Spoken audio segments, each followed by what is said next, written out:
I just thought our guys from last Sunday when we brought them back in after the A&M game had a little chip on their shoulder, a little anger, and practiced really well all course of the week. We're healthy going into this game, the healthiest we've been this year, so I thought there was a good indication we could play well, and obviously that happened. There was at halftime had to still make some tweaks, some adjustments. Didn't want Austin to get hit anymore. Asked our guys to play a little bit cleaner up front on offense. Defensively, I knew we just didn't want to let that quarterback get outside the pocket because they just run all goes and they hit two big plays before the end of the half. So to get out of there as a teaching moment is really, really big. Give credit to them. I think they have a good football team. We knew they were going to throw it around the field quite a bit. That quarterback's got a really good arm and a couple good receivers. So, but I just thought our guys prepared well and played well. We got to be cleaner in certain regards, but to get that feeling coming off the field, going into a nice run of SEC play here, to get a chance to get off the field at a decent hour and have some recovery time before our preparation for South Carolina, and then to go on the road next week is a good place to be in. So we're back to an even ball club, but we take it one game at a time, and nobody's more important now than South Carolina. Questions for Coach? We'll start to the left, Bob. Yeah, Brett, what was the key to getting Stewart and Jones more involved? And also, we didn't see Petway out there. Yeah, I removed Petway from the program on Thursday until Sunday. We'll have a conversation on Sunday. Just needed to get a couple things straight for him. Nothing bad or anything. He didn't do anything wrong other than a little bit of academics, a little bit being on time where he needed to be at the right time, right place. The kid's a good kid, and I like him, but he's got to learn to do it. So that took him out. I knew that Thursday moving forward. Really, he had not gotten anything with the ones for the last 2 weeks. He'd been, with the twos and threes. Deion Stewart really, for the first time, practiced healthy. To be quite honest, he had tweaked his ankle in the opener and had missed a little bit of practice time going into the CCU game and A&M. So I think him practicing, and you saw the speed on that first touchdown run. I mean, when he puts that foot in the ground, he can go. Jordan Jones, again, a guy last year we wanted to play, but because of the way it all kind of worked out, we didn't play him. We thought he was a guy that could make a step forward, and he did it. And then Jonathan Nance, again, just continues to, I think him and Austin have a nice connection, and the short game and the long game, and he's a very, very, very detailed player. I feel this one for time of possession really was pretty essential for you all. Yeah, Nate, I did. I knew their offense was they put him, most quarterbacks line up about 5 yards deep. He lined up about 6 and a half, and they get rid of the ball pretty quickly in normal situations. And they had designed a little bit of they were sitting in there and they felt the pressure. If he felt too long, he just did a whirly bird spin out and broke pressure to the outside. So a nice adjustment our guys made for the second half. But I knew we weren't going to be able to get to him all that much unless you just brought all out pressure. So we thought offensively to keep the ball in our hands and move the chains, make first downs, and score in the red zone was going to be big. That's why I was really aggressive on fourth down calls. Brett, turnover on the kickoff. Micah Smith, lose the importance of that play. Yeah, Micah, we really hammered our coverage units. Again, last week they were really good except for one, so we kept telling our guys every time they took the field, this is the one, this is the one, this is the one. We added Derek Munson in there. I'm sure you saw that. A kid by the name of Brendan Young, who's a transfer, who really has a physicality to him. I saw him doing things against our offense on scout team, asked him to come on and be a part of our special teams unit, and he does a really nice job. He was blowing people up in there today. And then, the addition of some of the standard usual guys, Ryder Lucas and Reed Miller, and another guy that's been really good for us, Nate Dalton, on special teams. He was tremendous last week, and I think good for us again this week. Hey, Brett, I think there were 3 times you were in field goal range, but you went for it. Was that more you just didn't want to try field goals, or just what went into that? And do you plan to try a field goal at some point? So in the game, again, based on who we're playing and where we're at, we get an analytic report that kind of takes percentages of college football, but also what you produced this year, the range of your kicker, and it kind of gives you a formula to tell you whether or not it's a good decision to go for it. And they go by just basically play percentages, kind of like a Moneyball approach to fourth down. And I told Paul on all of those occasions, I told Dan on all of those occasions, hey, we have 2 downs before he called third down play. So it set up, maybe if it was 3rd and 4, we could run 2 runs rather than try to go for it on 1 pass play. So it was detailed thought before the game. It wasn't really anything that instinctually happened during the game. I think our kicker is good. Connor's hit the ball really, really well. Hit it good during practice. I just want to be aggressive with it today. Just how important do you feel as far as keeping there away from momentum, the interception that Kevin Richardson had off the Morgan deflection? Yeah, it was big. Grant Morgan's one of those players that just, he's a really instinctive player, and a guy that just feels the game really well. And he saw a vertical route there, and he just kind of buried and turned and ran and tipped that play, and it was a big time play. Directly to your right, Coach. Coach B, just talk about the run game today and what you thought about Whaley and Williams and Chase Hayden. All three of those guys, each one of them's got a different skill set. I think we wanted to hit the ball north and south against these guys because they were running so many pressures. We just needed to get a hat on a hat and try to crease one.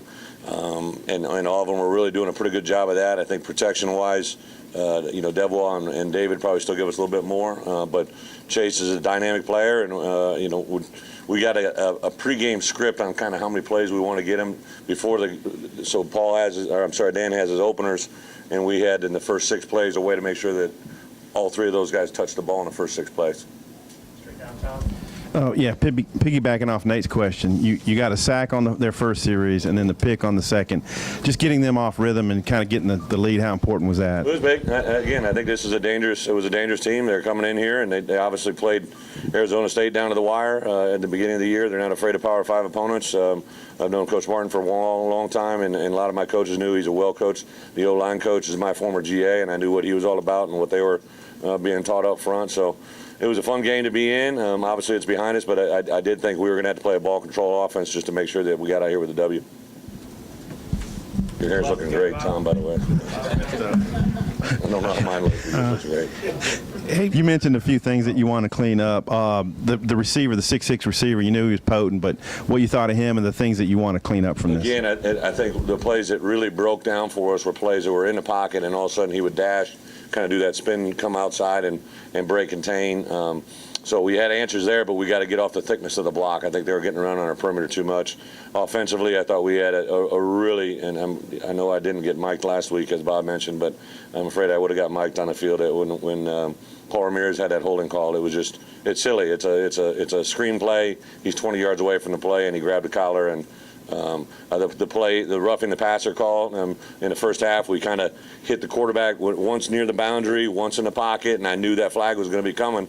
We wrote it in my halftime notes, said it to both people. I said, they are going to get us. They're not going to let you hit their quarterback. And that played at Dre. It's frustrating as a defensive player. You want to get that sack. You get him there, and that hesitation is just, and he just kind of two-hand pushed him. But I would want them to protect our quarterback just like they protected theirs. Hey, Brett, following up on Stewart and Jones, I mean, how important, especially moving into SEC play, was it to get those guys more involved?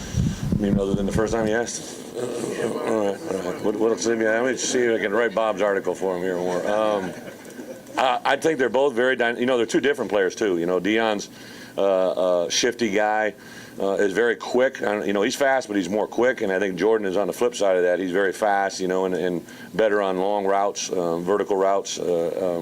And Jonathan Nance is kind of the hybrid of the two. But for us to get into SEC play, we know that a third down call, they might bracket Jonathan or they might roll up on him if they can. And those other two guys got to be productive. So I think there was a very conscientious effort by Mike and Dan to get those guys involved in the game plan. So you can see what they do. You know what I mean? So they can, defense can say, hey, we do got to be aware of where 13 is. We got to be aware of where 10 is and what he can do. Fourth row to the right, Coach. You kind of talked a little bit about this already, but could you elaborate a little bit more on the offensive line? What do you think they did well today that they weren't able to do against Texas A&M in games before? You know what? Again, it's by committee. I thought there was some guys that stepped up during the course of the week. I told them, let's get Zach Rogers in there. Let's see what he can do. We're just that, and Ty's doing some things, but we got to keep him coming along.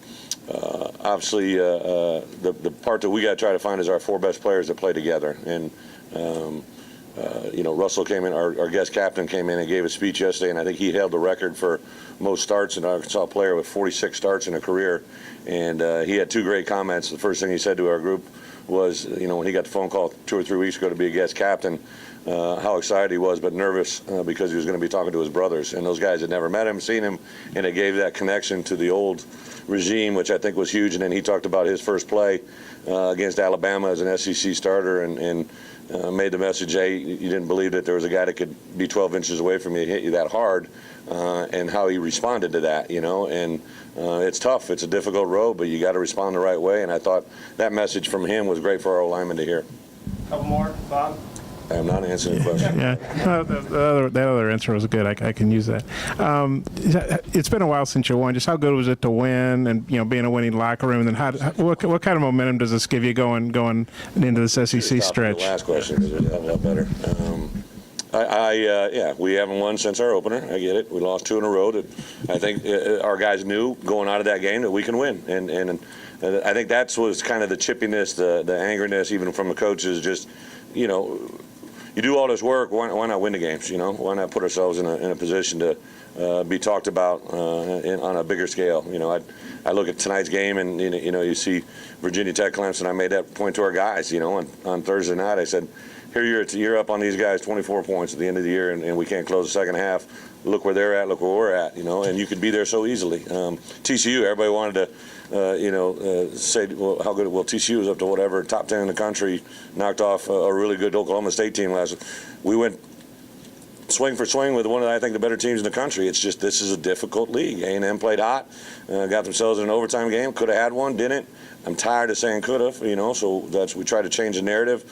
Told them at halftime I wanted to change the narrative about being a better, an explosive second half team, and that was a big point of emphasis. How do you feel moving forward in the SEC? Well, I'm excited. We have my first year, I think, is when we played South Carolina, and that was when Coach was still there. And if you remember that game, we actually ran for a lot of yards, but we fumbled like 5 times. And I remember Coach Spurrier saying, something about you can run for all those yards, but you can't fumble that many times. And I just wanted to play golf with him. So I thought about that. Will's a guy that I've known for a long time. So I know I know it's a big game for David. I think obviously we have a South Carolina transfer. I'm not going to ignore the elephant in the room there. I think our guys are excited to get into SEC play and see exactly where they're at. I do like the fact we'll kind of tweak our schedule a little bit tomorrow to have more of a jump on South Carolina out of a Sunday, so we can have a little more preparation and make it into a great week.